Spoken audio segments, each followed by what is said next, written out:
Hello viewers, and welcome to another edition of F1 Talk. And in this edition I'm going to go over eventually my preview for the Chinese Grand Prix, but there's a fair bit to talk about in this edition, so I'll go through that with you first. As I record this, it's the Friday of the Chinese Grand Prix, and the FIA has had the teams in a big discussion about the Grand Prix in Bahrain at the Sakhir circuit. It will now be going ahead, definitely. No qualms about security, says the FIA, and mainly says Bernie Ecclestone. It's a little bit disgraceful in my opinion. If there's civil unrest in a country, you don't hold a Grand Prix there. It's like going to Iraq or Afghanistan and saying, oh yeah, we'll host a Grand Prix there, no problem. Shouldn't be doing it in my opinion, but that's my opinion, and basically that counts for nothing in this world.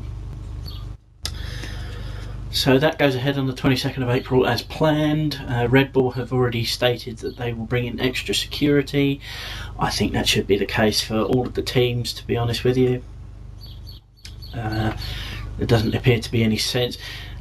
It's the fact that the reason I do believe that the Bahrain Grand Prix is going ahead is the fact that F1 in general does not want to lose its contract with Bahrain. The Bahrain GP must be responsible for maybe up to 10% of all F1 income, because they must be handing over some serious moolah with regards to how much they're paying Ecclestone and F1 for the right to host the Grand Prix every year. They didn't host it in 2011, as you know, and that is my opinion. That's why they're going ahead with the race, because they don't want to lose the contract with the big money makers in Bahrain. Williams have announced they have a new test driver, and her name, yes I did say her name is Susie Wolff from Germany.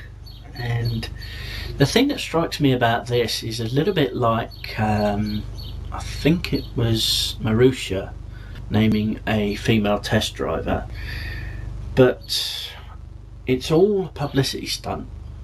There has not been a genuine Formula One driver who is female. Well, there hasn't been a title contender that is not male. She's been brought in. The reason I say this is a publicity stunt is basically it's to bring in maybe German sponsors. Williams are badly in need of sponsorship. There's barely any sponsorship on the car. I mean, Venezuela paid them a heck of a lot of money for Maldonado's driving.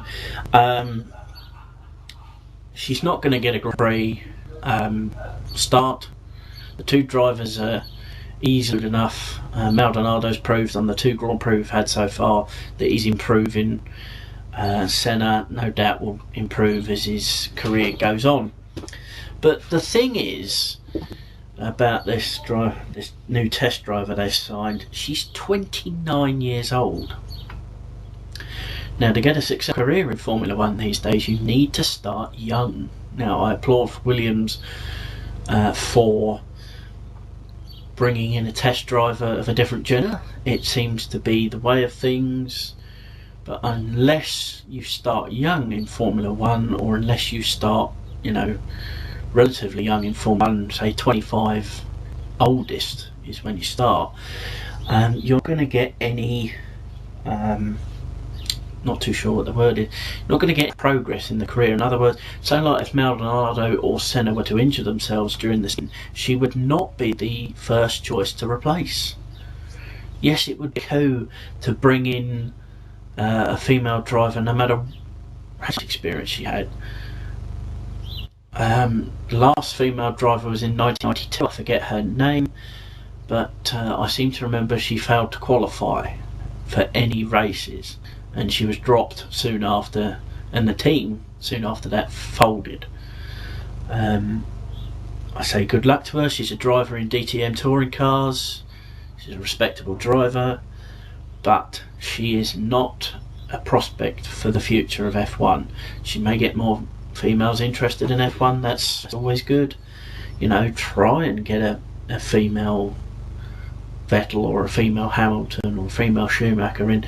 Try and do it, but there's no way she's going to A, compete in a Grand Prix, and B, even if she does, she probably won't even qualify in the 110% rule, and there'll probably be a sort of a gender clash to say like, oh well, you're not letting her in because she's a girl. It's like rubbish.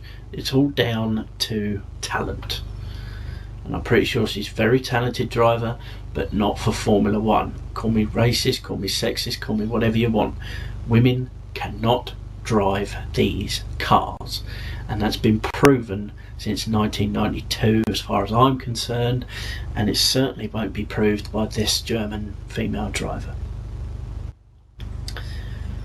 Now, Sergio Perez came second in the last Grand Prix at Malaysia, and Perez would have won that race if it wasn't for the slip up going into the last couple of laps. Now, a lot of speculation in the weeks since the Malaysian Grand Prix that Perez was going to replace Massa at Ferrari.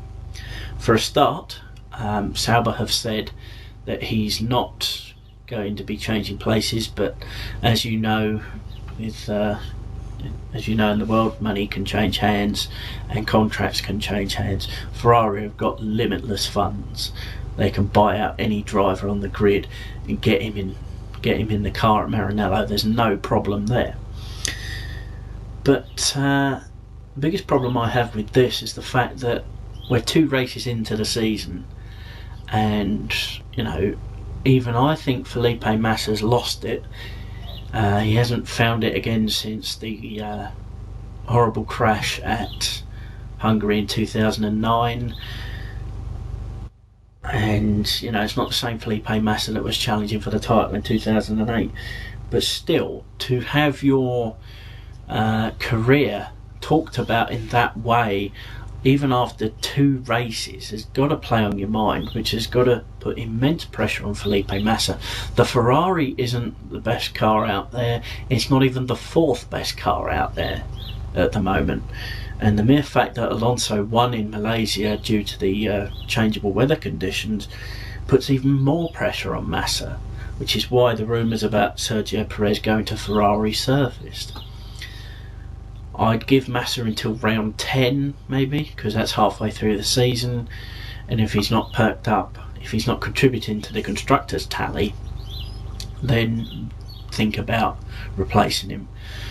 The mere fact that Ferrari isn't doing very well at the moment is not helping matters, especially with Massa. Alonso is driving his socks off. Tried to be correct there. Yeah, Alonso is driving his socks off, trying to get the car as far up the grid as possible. They are still around about 0.8 to a second behind the top title contenders, which is where they don't want to be. Ferrari took an aggressive approach with the car this year, and at the moment it's obviously not working. Something needs to be done, but getting Sergio Perez in is not the answer. The answer is to get the aerodynamics sorted. The engine's fine, always has been for 10-12 years now, but as far as the car goes, the aerodynamics, it's just not doing the trick.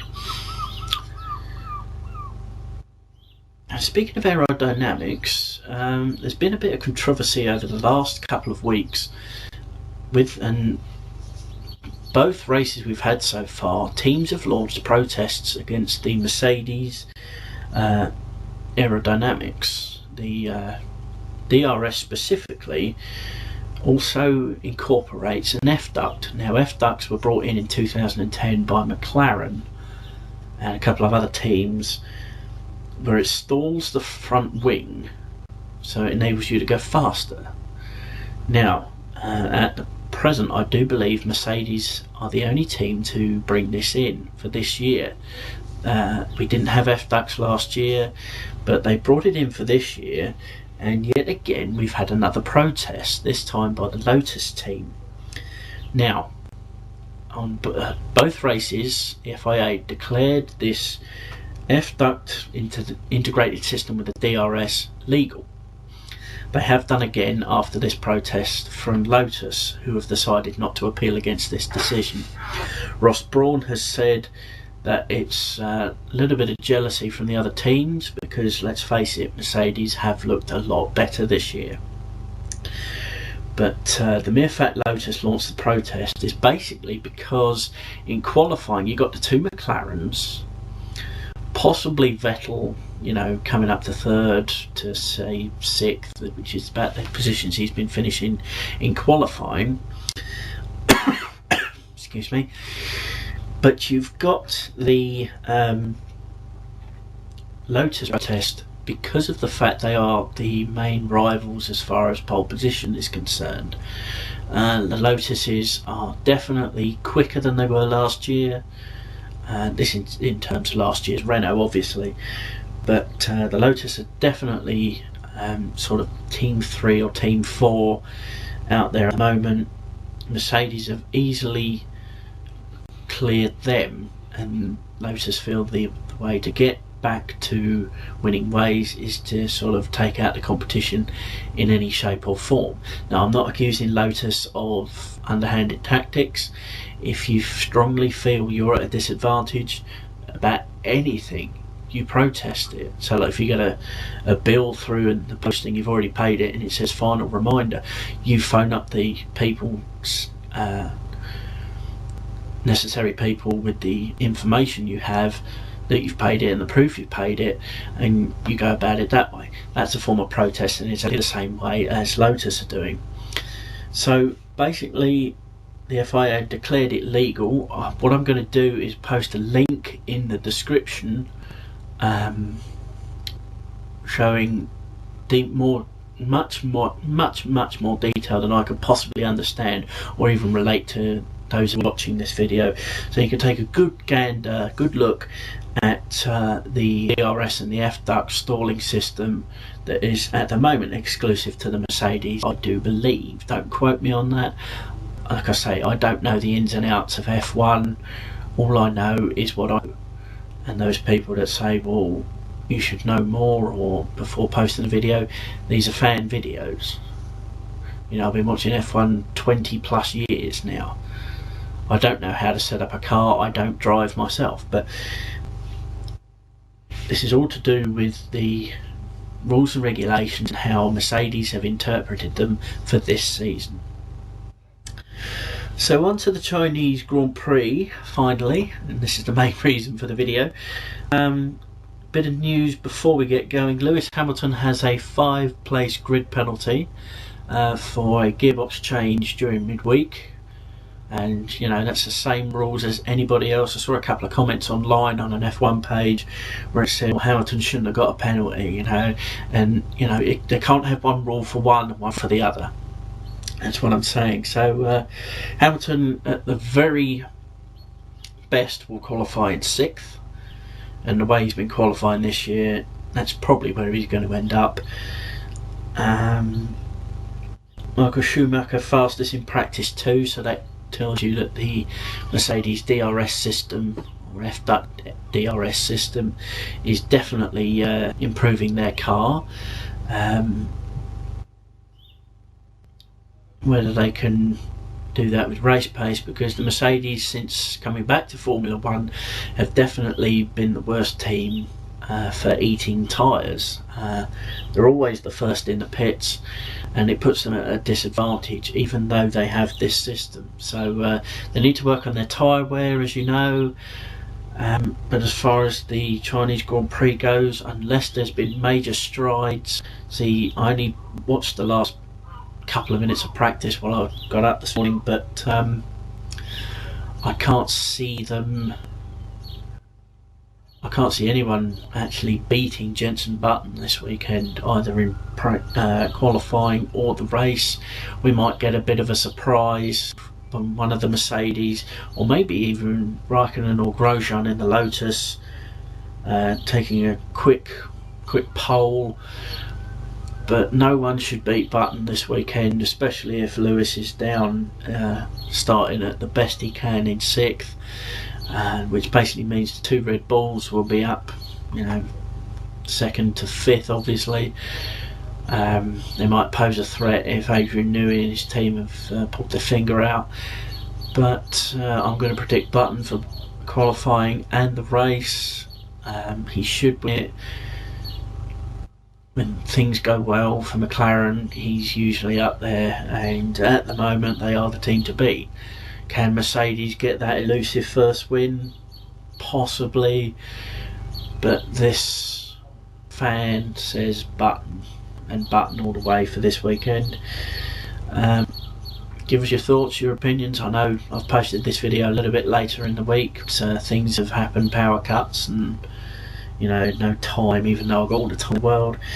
So thank you for watching, as you do each and every time. As I say, give the shout out to your friends who like F1, subscribe, post your comments, do whatever, and I will be posting videos sometime next week with my thoughts of the Grand Prix. Just last thing on the Grand Prix, it is actually the first one that the BBC is showing live.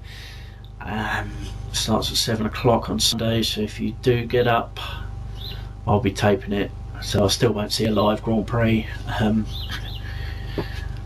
just can't be bothered to get up at 7 o'clock. I mean, I call myself an F1 fan, but just for the sake of 2 hours, I'm like, sod it off. Because it's easy enough to just run through the bits that aren't interesting, which is why the highlights aren't so bad. But as I say, thank you for watching. Comments in the comment box, make your subscriptions or whatever, and I'll see you next week for the review of the Chinese Grand Prix.